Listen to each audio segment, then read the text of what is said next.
episódio de O que você precisa saber. Um programa que a doutora Márcia Umbelino criou no intuito de estar levando para vocês conhecimento sobre vários assuntos que hoje estão tão em pauta e com tanta dificuldade de se entender. E hoje nós temos, juntos com a doutora Márcia Umbelino, nós temos o doutor Alisson Lessa, cirurgião bariátrico, e doutor Mário de Barros Filho, ginecologista. Então, eu vou pedir a vocês, antes da doutora Márcia assumir aqui, para vocês compartilharem, darem o seu like, porque nós vamos, nos próximos episódios, vamos fazer direto com vocês, para que vocês possam perguntar na hora que nós estivermos conversando. Aí as respostas vão ser rápidas e de acordo com aquilo que vocês desejam saber.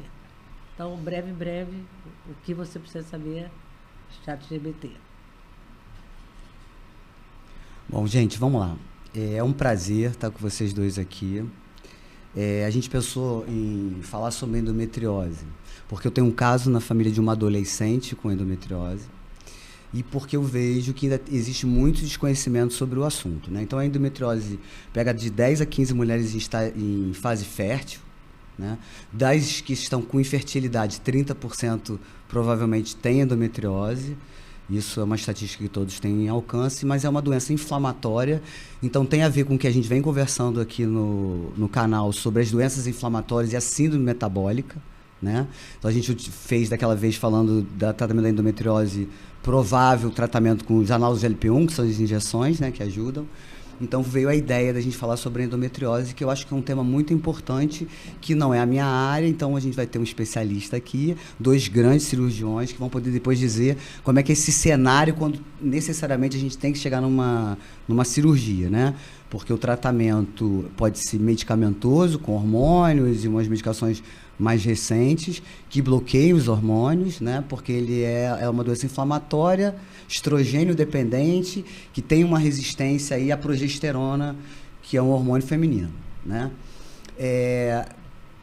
A gente tem algumas maneiras e possibilidades, né? Porque é uma doença multifatorial, mas tem se falado, antigamente se falava, quando eu me formei, há 25 anos atrás, só falava da menstruação retrógrada, né? Que você menstruava muito tempo e aquelas células podiam extravasar e se implantar em outros locais do corpo. Existe a coisa da metaplasia, que, né, quando tem um tecido que cresce em outro lugar, a gente chama metaplasia na medicina. Então, uma metaplasia de doenças, de células que nasceram com a gente, né, da embriologia, que ficaram lá e que começam a ter características de uma célula de endométrio, que pode estar no corpo todo.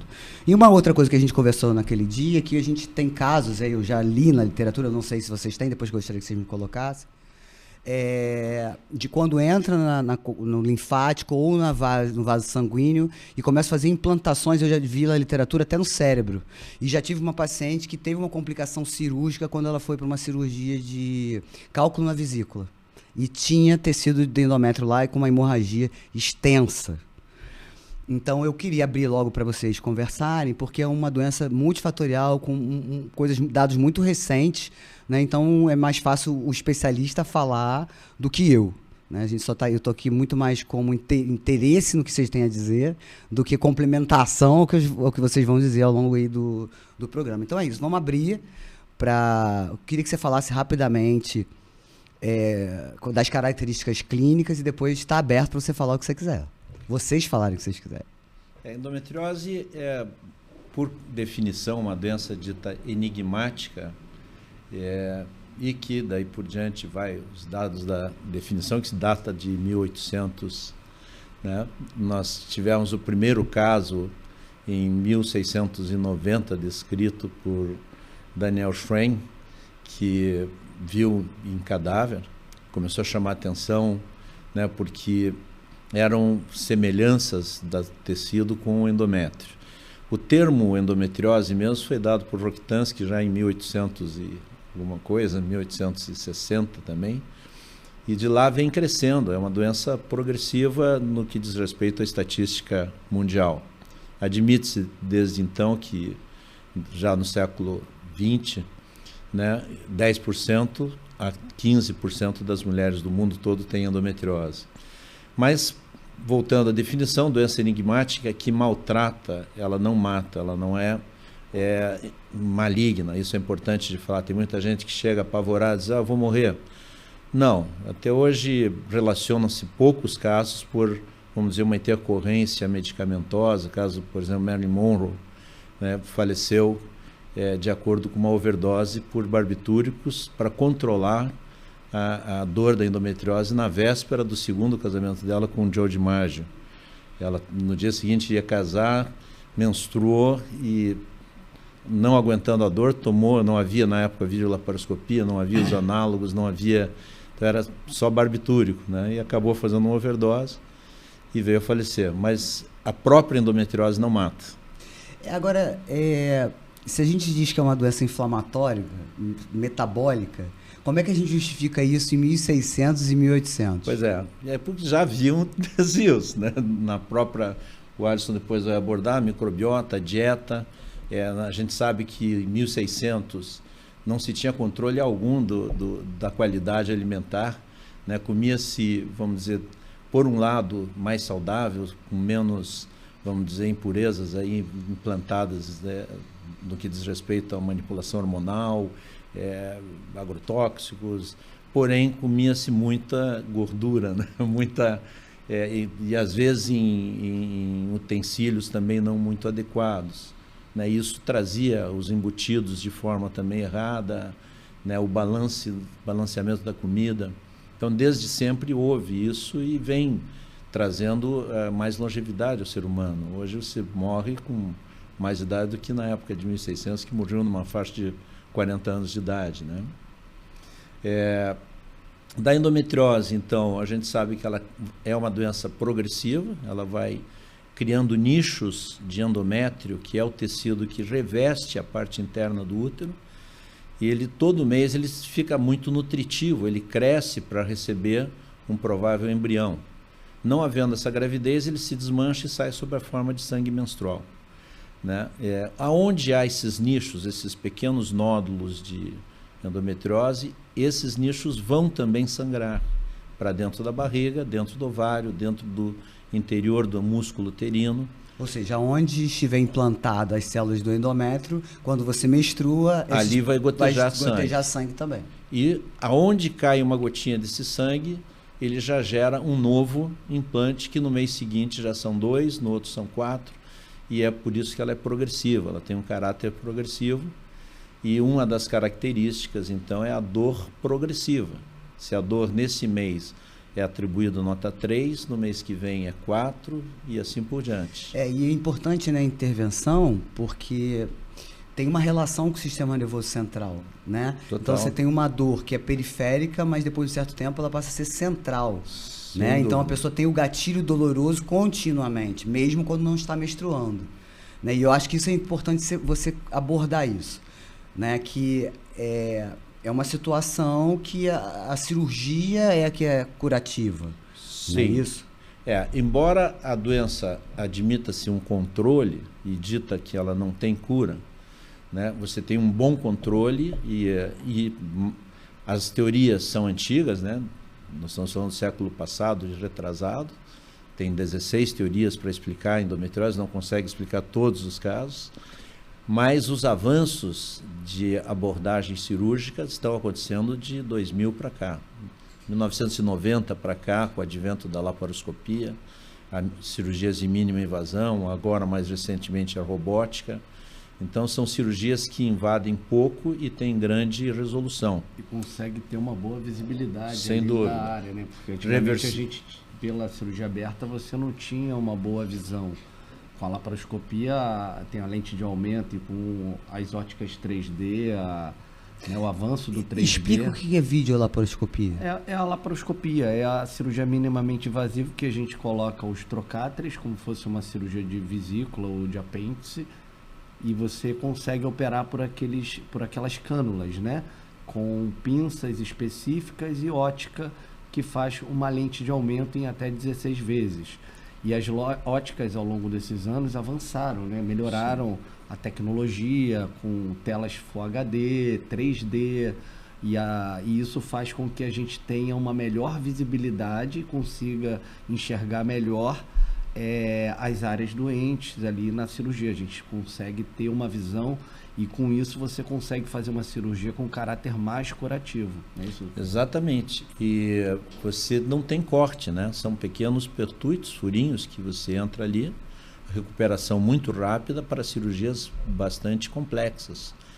Normalmente se dá alta em 24, 48 horas, grandes abordagens e com grande resolução. Então a reversão dos quadros de esterilidade são muito bons, o controle da dor é fantástico, é muito bom. Você tem, como o Alisson colocou muito bem, a cirurgia aberta ela não tem uma boa abordagem, a gente não consegue, a parte posterior do útero, por exemplo, você não consegue enxergar muito bem. Na vídeo você tem total atuação nessas áreas, e até para neurólise, para dor crônica, você tem como... E vocês já tiveram cirurgias que vocês foram para um tempo cirúrgico X, achando que tinha X implantações de endometriose, isso se estendeu? Sim, é muito comum. E como isso se dá? Muito comum. Na verdade, hoje você tem um padrão ouro, embora tenha uma glicoproteína já que é um marcador bastante fiel da endometriose, que é o CA125. Assustam as pessoas que, quando vê CA, pensam em câncer, né? Mas é um marcador inflamatório que está muito relacionado à endometriose. Claro que para alguns tipos de câncer também ele está associado, mas na endometriose ele é o principal, e a ressonância ou a ultrassonografia com preparo intestinal.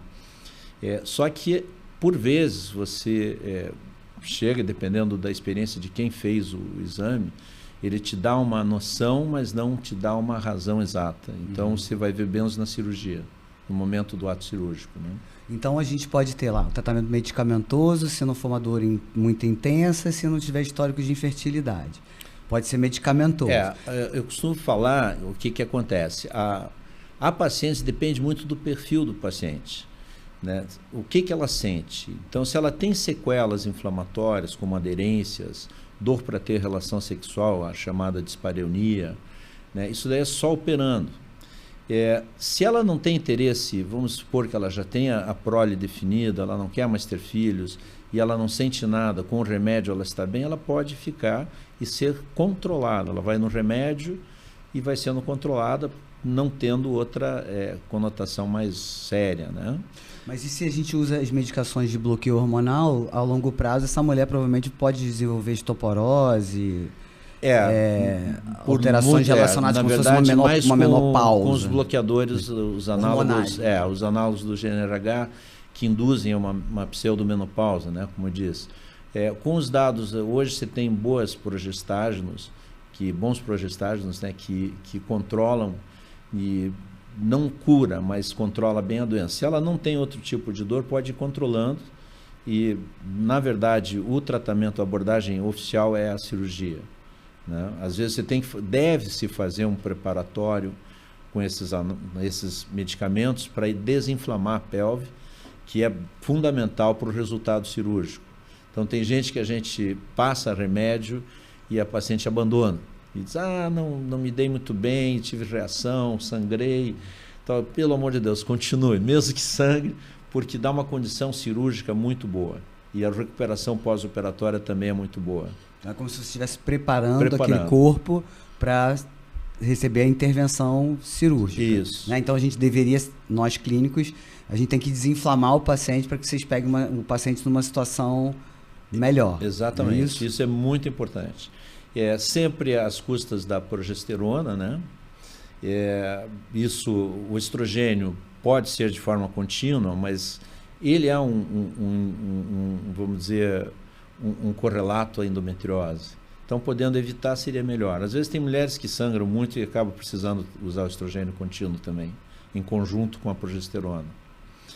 Outro dado importante é o avanço da tecnologia, né? Na energia que a gente usa hoje, de bom, tanto as pinças, os eletrodos que são usados, as tesouras ultrassônicas, são fundamentais porque elas não dissipam energia. Então, se tem uma precisão muito positiva de não lesionar outros órgãos que estão ao lado. Você pode pegar apenas os nódulos de endometriose, poupando os órgãos que estão ali perto.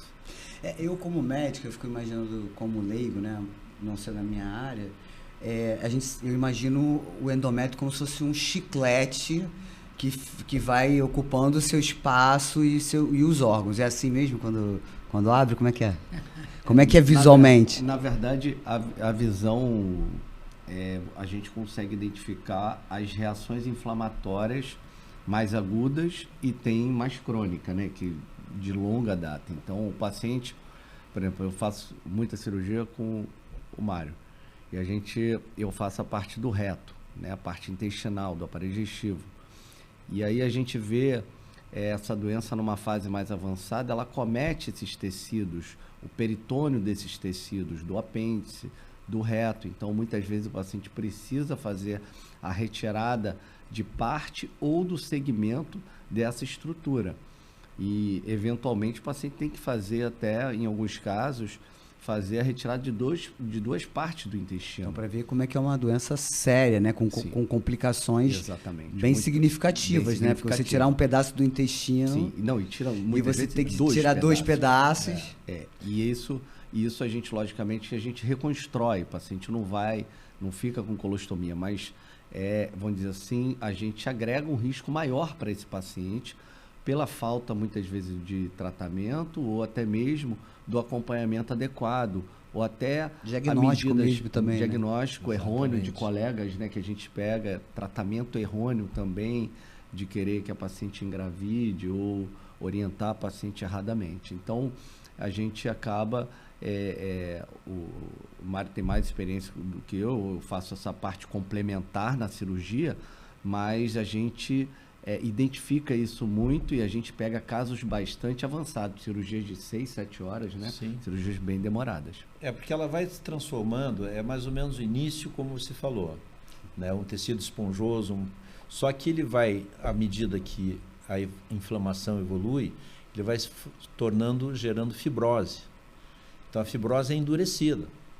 Então gira exatamente para o contrário. Ele vai criando dobras na tentativa do organismo se defender. Outros órgãos chegam ali e tentam colar. Diz, opa, o que é isso? Tem uma camada gordurosa, que é o epíplon, vem, cola ali, o intestino o intestino delgado se deita por cima dessa área para tentar não deixar progredir. Sempre a defesa.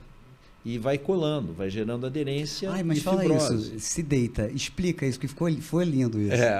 Não, é verdade. Na verdade, o útero, por exemplo, você tem, voltando, quando você tem um nicho, vamos dizer, no intestino, ou na chamada região de fundo de saco, que seria o fundo vaginal, onde passa o reto. Então, vamos supor que ali se implantou um nódulo e ele começa a produzir. Então, primeiro, o útero já está muito próximo ali, dependendo, ele é um órgão móvel. Então, ele vai se deitar por cima na tentativa de proteger. Só que ele cola ali e vai formando sangue menstrual. À medida que vai saindo, às vezes forma uma bolha de sangue menstrual lá dentro, né, que é um endometrioma peritoneal. Vem o intestino fino, delgado, vai se colar ali também. Essa camada de gordura, o epíplon, se cola. Os ovários que estão paralelos ao útero, eles vão para posição póstero-medializados, eles vão lá para trás, e às vezes até tem um termo bonito que a gente usa, mas é uma situação desagradável para a mulher, que os ovários se beijam, né? Eles vão um do lado do outro, kissing ovaries, né? E isso daí vai trazendo o quê? Dobras e obstrução da reprodução, ou seja, não consegue as trompas darem passagem ao espermatozoide, nem captar óvulos. Dor para ter relação, porque fica tudo maçarocado ali. Então é uma doença que promove um extenso sofrimento às mulheres, né? Realmente há fundações pelo mundo inteiro. A gente precisa realmente, aqui no Brasil tem muitas associações, agremiações de pacientes que nos procuram com grande frequência. Nós temos vários famosos que se tratam e que estão até... Tem uma paciente que está produzindo um documentário Eu acho que há um momento realmente da marcha da endometriose, né? Porque cada vez mais a gente fala, né, das doenças metabólicas, né? E a endometriose, o ovário policístico, ela entra nesse grupo. Né? E como está se descobrindo cada vez mais a importância da inflamação na formação da doença, eu acho que por isso está vindo ainda. E facilitou também o diagnóstico, né? Sim, hoje você tem uma maior abordagem, uma facilidade de conversa. Esse canal que nós estamos hoje é de fundamental importância, né? Ou seja, um serviço à comunidade, à sociedade brasileira. São atitudes que devem ser fomentadas, porque tirando, vamos dizer, aquela formalidade. A gente tem que trazer o paciente e oferecer o conhecimento para que possa se tratar, sem medo, né? Esse que é o importante. Eu faço geriatria, né? Faço ortomolecular, faço geriatria e, por incrível que pareça, eu pego mulheres, às vezes, chegando no consultório 45, 50 anos, com endometriose sem diagnóstico. Sim, é muito comum. Que me parece um absurdo nos dias de hoje, mas é bastante comum. Outra coisa que é importante falar, que é a modificação do aspecto socioprofissional. Tem mulheres que não conseguem trabalhar. Elas perdem o emprego porque, na defesa da dor, ou elas estão mal-humoradas, ou elas estão nervosas, ou elas não conseguem a atenção suficiente para efetuar, vamos dizer, desenvolvimento socioprofissional. Conjugal, tem casos de separação, né? A mulher foge, às vezes, do sexo de medo da dor. Então, é uma doença que tem um campo muito grande de abordagem ainda e que a gente tem que desenvolver bastante. Você não acha que tem um componente que ajude a mulher, muitas vezes, com a terapia? Sim, sim. O tratamento é multissetorial, multiprofissional, né? Nós estamos falando da parte metabólica. É importante a dietética, é importante a nutrição, a fisioterapia, psicológica, a gente percebe o espectro psicológico. Uma associação muito grande. Eu, quando comecei a trabalhar com endometriose, eu percebia que eu já trabalhava com cirurgia bariátrica já há algum tempo, então há uma associação do perfil do paciente, de ser um perfil de um paciente, ele é um paciente mais triste, ele é um paciente que às vezes não vê muita esperança no tratamento, assim como a obesidade, porque ele passa por diversos tratamentos e não conseguiu ali, vamos dizer assim, ter uma resposta de tratamento de fato que resolva a vida dele, que melhore a qualidade de vida dele. E outro perfil também que a gente observa muitas vezes é um paciente um pouco mais entristecido, um paciente um pouco mais com um estilo de vida mais sofrido.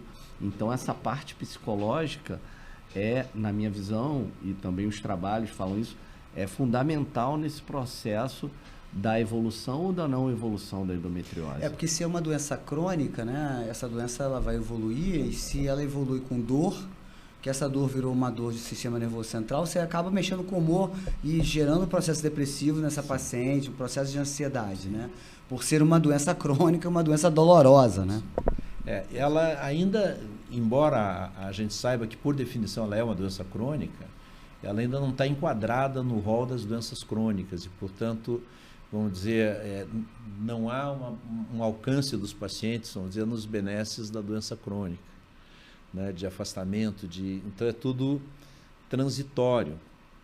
Há uma luta que estão tentando legalizar como doença crônica. Porque isso facilitaria até a solicitação de exames na rede pública, exatamente, né? Porque a gente está falando aí de um perfil de pacientes que conseguem ser operados e conseguem ter acesso a um médico particular.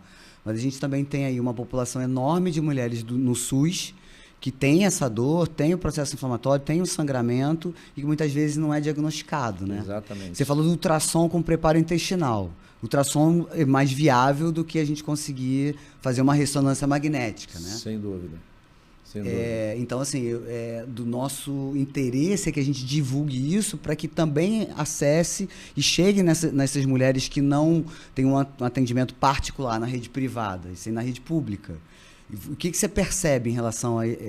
você tem acesso a essas pessoas que não são de consultório particular? Veja bem, há uma carência grande, né?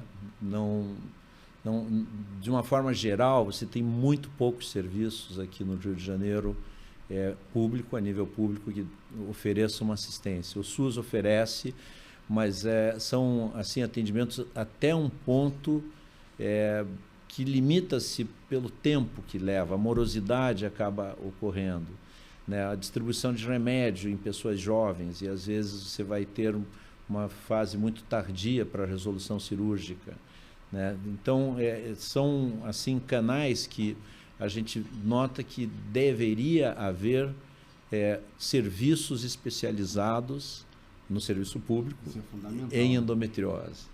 Sabe? E qual seria o sinal de alerta para essa mulher ou para esse médico que está atendendo? É a dor?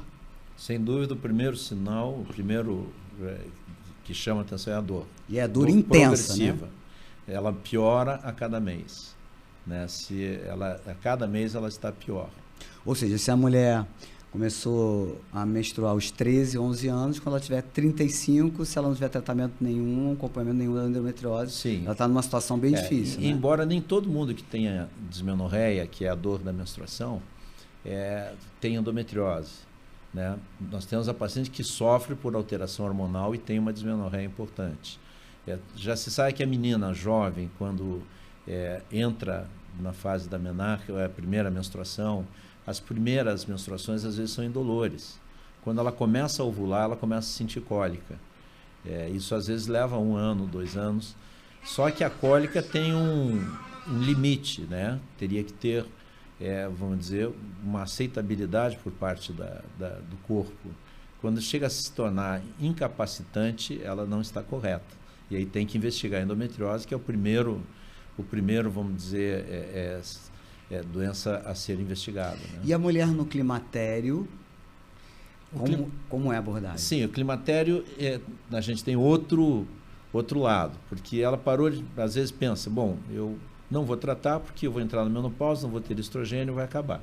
Não, se ela já tem a sequela da ação endometriótica como aderência, ela vai perecer com dor no ato sexual, ela não vai poder fazer uma reposição hormonal, que hoje é bastante discutida, né? Está em alta agora a discussão da reposição, depois de vários anos. Então, se ela tem uma necessidade da reposição estrogênica e tem endometriose, ela tem que ser operada. Então, isso significa que mesmo que a mulher esteja no climatério, esteja saindo da necessidade de ser fértil, sim, mesmo assim ela tem que ser tratada. A nível de qualidade de vida, para ter qualidade de vida. Eu quero fazer uma pergunta como jornalista e como leiga. Anos atrás, se fazia muito esterectomia. Uhum. Então, a gente conhece muitas mulheres, né, com mais de 50, 60 anos, 60 anos em diante, que fizeram a esterectomia. Essas mulheres não têm mais esse período? Tem. Veja bem, a esterectomia não é a solução da endometriose, né? Bom, primeiro, o que é esterectomia? A esterectomia é a retirada do útero. Seja ela total, subtotal, enfim, qualquer da abordagem cirúrgica e retirando o útero, ela pode continuar tendo o hormônio, se ela ficou com os ovários, e ela poderá ter endometriose em outros órgãos. Então, muita gente pensa, aí que vem, vamos dizer, um engano, né, um equívoco, diz, bom, é uma doença que não pode menstruar, né? Não, ela não pode secretar. Se ela já tem endometriose, você tem que controlar a ação hormonal. Então, se você tira o útero, às vezes nem há necessidade de tirar o útero, porque só vai se beneficiar se ela tiver adenomiose, que seria a endometriose interna, quando ela está infiltrada nas paredes do útero. Aí sim, e assim mesmo, se ela está em idade reprodutiva, pode se retirar, reduzir o parênquima doente e manter o útero. É que se você tem ilhotas separadas pelo corpo inteiro, que tem o endométrio que sangra, se eu deixo os ovários, eu estou produzindo hormônio do mesmo jeito. Sim. Eu não tenho o útero, mas eu tenho o estímulo hormonal feito pelos ovários. A gente tem casos que o Alisson vê, operamos junto, tem casos lá no fígado, no diafragma, na divisão entre o tórax e o abdômen, às vezes no pulmão. Há casos, já operei endometriose no nariz, né, na cicatriz umbilical, né?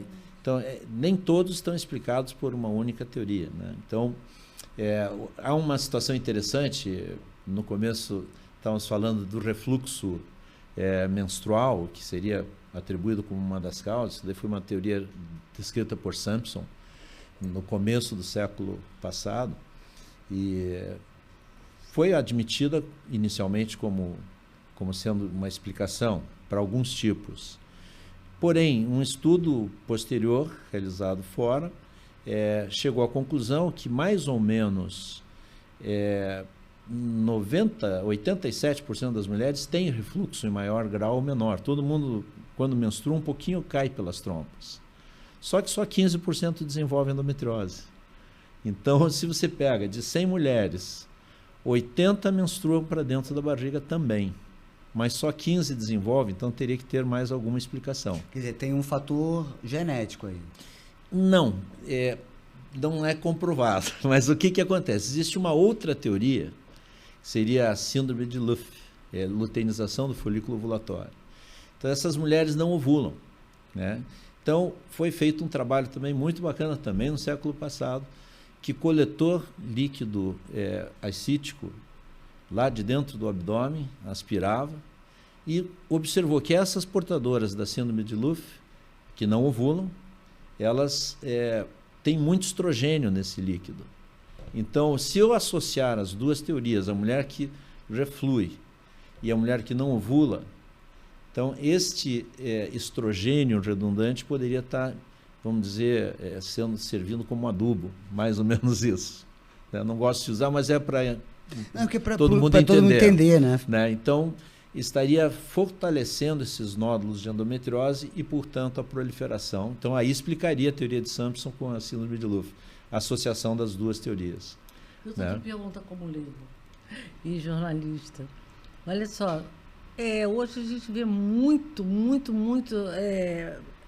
casos de câncer de reto. Está ligado à endometriose, já que pega o intestino? Não há correlação assim da endometriose se tornar câncer, é uma estatística infinitamente pequena, sabe? Existe mais a nível de ovário e também é 0,0000, é muito pequeno. Então, do câncer de intestino, não acredito que tenha nada a comprovação, né? O Alisson pode até... Não tem nenhuma correlação. A endometriose é uma doença inflamatória, especificamente inflamatória, com esse comportamento hormonal. O câncer é o que eu costumo explicar para o paciente quando ele vai lá e traz a coluna, mas minha coluna é normal, doutor. Eu falo o seguinte, o câncer de intestino, ele cresce da luz para fora. Imagina a colonoscopia, ou uma endoscopia, né, pelo reto. O câncer, geralmente, ele cresce ele começa com um pólipo, ali na área da mucosa, que é a parte mais interna do intestino, onde passa as fezes. Já a endometriose, ela vem de fora para dentro. Então, ela vem da parede mais externa, você imagina toda a parede, ela vem da parede externa para fora. Então, muitas vezes, quando a doença ela não é tão infiltrativa, mas ela é infiltrativa, ela comete partes da parede e a colonoscopia é normal. Isso na endometriose. No câncer, como eu falei, a lesão cresce de dentro para fora, então a gente consegue detectar de forma mais precoce pela colonoscopia. Por isso a importância também, falando do câncer de colo, de fazer a colonoscopia depois dos 45 anos, para detectar, porque vamos dizer, a idade que cresce esse tipo de doença. Mas com relação à endometriose, a gente pede a coluna para a gente identificar as doenças mais avançadas, né? Exatamente. E é isso. Assim, é uma doença que a gente trata cirurgicamente. Agora, interessante essa questão, Tomás, que a gente sempre fala, é a questão da esterectomia, né? Muitos anos tratou-se com esterectomia. Sim. E achava que a esterectomia resolvia a questão da endometriose. E a gente também tem muitos pacientes que chegam no nosso consultório com essa eu vou ter que fazer esterectomia, eu não tenho filho. A cirurgia da endometriose não é igual à esterectomia. Não. A esterectomia é uma alternativa para alguns casos e, assim, não é a grande solução, não. Pelo contrário, a gente tem uma abordagem muito positiva para quem quer ter filho. Então, a reversibilidade da esterilidade tem uma estatística bem positiva. Temos diversos depoimentos que sempre escrevem lá na nossa página do Instagram e agradecem. Então, tem uma uma reversão muito boa. É uma cirurgia plástica, na verdade, assim, a gente que acompanha lá a cirurgia, ela é uma cirurgia plástica no útero. Seria mais ou menos isso. Então ele faz uma plastia do útero. Ele libera todas as estruturas para que essas estruturas voltem a funcionar de forma adequada. Agora vamos botar aqui uma situação real. Se eu tenho uma menina de 14, 13 anos que abriu um quadro de endometriose que foi diagnosticado, a gente indica logo a cirurgia, porque ela vai ter aí muitos anos de ovulação, não é isso? Então a gente indica a cirurgia ou faz o tratamento conservador e espera? Depende caso a caso, né? Tem que se estudar, o tratamento é cirúrgico, que a gente estava falando, porém, hoje tem várias variantes. Então, quando há endometrioma no ovário, isso é um capítulo, vamos dizer, dentro da endometriose. Endometrioma foi também descrito no século passado, retrasado até por Sampson, como os cistos de chocolate. Até o primeiro que usou o termo foi Rokitansky. Depois quem oficializou foi Sampson, e ele vai fazendo bolhas, e às vezes uma bolha enorme, cada menstruação aumenta aquela bolha de sangue menstrual dentro do ovário. E ele vai comprimindo essa bolha, imagine um balão aqui que vai nos empurrando, todo mundo que é saudável vai sendo exprimido na parede. Chega uma hora que você não consegue mais respirar. Então a reserva folicular vai ficando restrita. Então chega um momento que se tem que operar, né?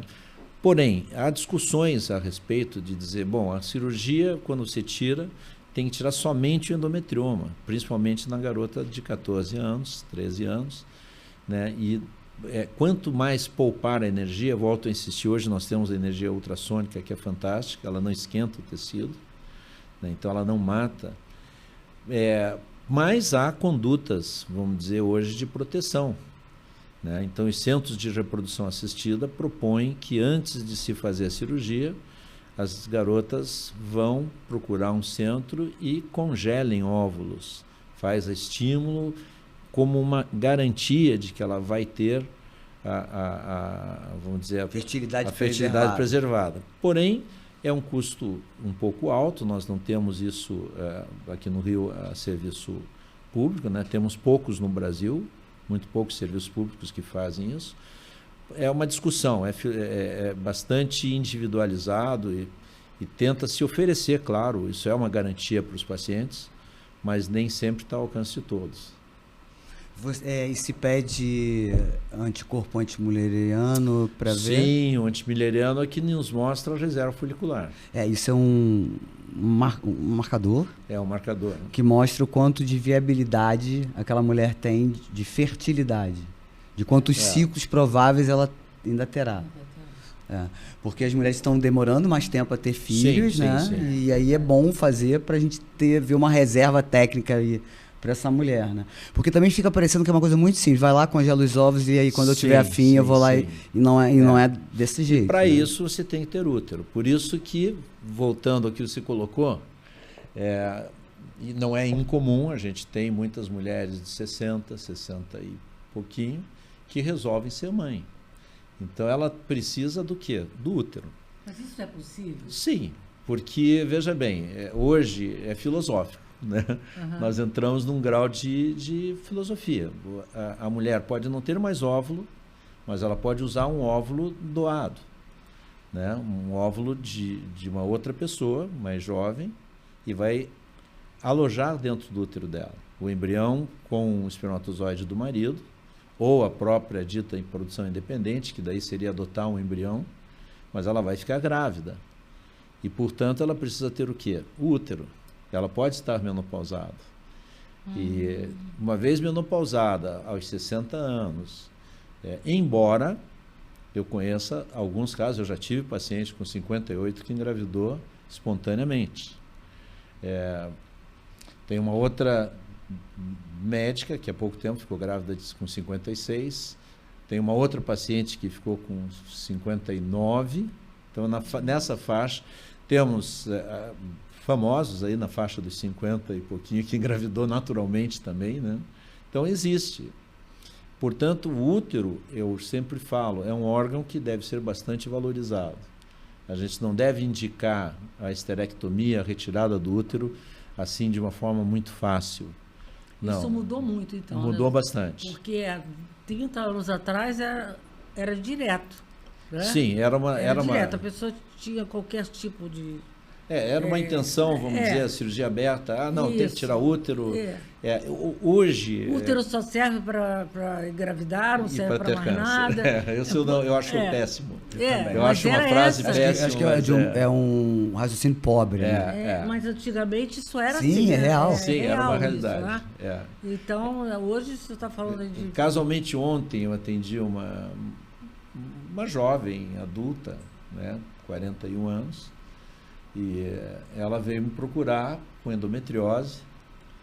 Tá? E ela tinha estado já em 2 colegas, sendo que um disse, está aqui, já vou te pedir, você vai ter que tirar o útero, é aberta, a cirurgia aberta, aberta é cortando, né? Método tradicional. E ela não tem, vamos dizer, ela tem um útero crescido, mas ela não tem uma adenomiose grave, o caso dela não tem filhos ainda. Né? Então, é o que eu estou dizendo, hoje as tendências são de proteção à vida reprodutiva e a mulher, assim, o céu é o limite. Né? Você pode ter filho quando e como quiser. Né? Você pode decidir investir na sua carreira profissional de forma bastante tranquila. A reprodução assistida não dá 100% de garantias, né? Mas há uma chance. Então, a mulher não pode se tolher de crescer aonde ela optou pela maternidade e não pode abdicar da maternidade. Há tentativas. Não quer dizer que ela vai ter a garantia que vai ter no filho, mas ela tem a chance. Né? Eu acho que foi bacana você colocar isso, mas eu acho que eu queria vir aqui com um contraponto disso. De que eu acho que as mulheres também estão esperando muito tempo com essa expectativa de que eu posso ter um congelamento dos meus óvulos, que eu posso ter uma gestação com 50 e poucos anos, e as mulheres estão demorando também muito tempo para terem filhos, como se fosse a mesma chance que eu tenho aos 30, aos 35, aos 40. Sim, né? Não é a mesma coisa. Chance. Eu estou dizendo, há possibilidade. Democratizou a reprodução humana, isso que eu gosto de falar. Houve uma democracia no que diz respeito a quando engravidar e como engravidar. A mulher tem o direito de investir na sua profissão, enfim, na sua vida conjugal, achar quem seja o pai. Eu sempre falo que une um casal é o filho. Ela diz, não, o filho não une. Pode até se separar, mas vão estar eternamente unidos por um filho. Né? Pode não estar casados, mas o filho é o elo, né? Sim. Então tem que sempre pensar muito bem nisso, e hoje a mulher tem essa possibilidade. São condutas e práticas muito novas, muito recentes, né? Tendo em vista que o anticoncepcional oral é o responsável por essa liberdade da mulher, por esse avanço todo. Ele foi descoberto em 1960, foi isolado em 60. Então nós temos, na verdade, 60 anos, 65 anos que tem o anticoncepcional, e nesses 65 anos a mulher vem conquistando, só trazendo conquistas merecidas, é claro, e podendo, vamos dizer, programar a sua maternidade. Por isso facilitou com que a gente pudesse ir por mercado de trabalho, né? Sem dúvida. Porque eu, como faço geriatria, eu tenho idosas que tiveram 15 filhos, 12 filhos, 9 filhos, né? Elas vêm antes do anticoncepcional. Eu costumo falar também, né? Assim, é bastante interessante. Tudo a gente pega um pouquinho de história, né? Eu, quando me formei, tinha muitas doenças que deixaram de ser vistas e depois voltaram. Mas, no que diz respeito à endometriose, é óbvio que quanto mais a mulher menstrua, mais chance ela tem de desenvolver.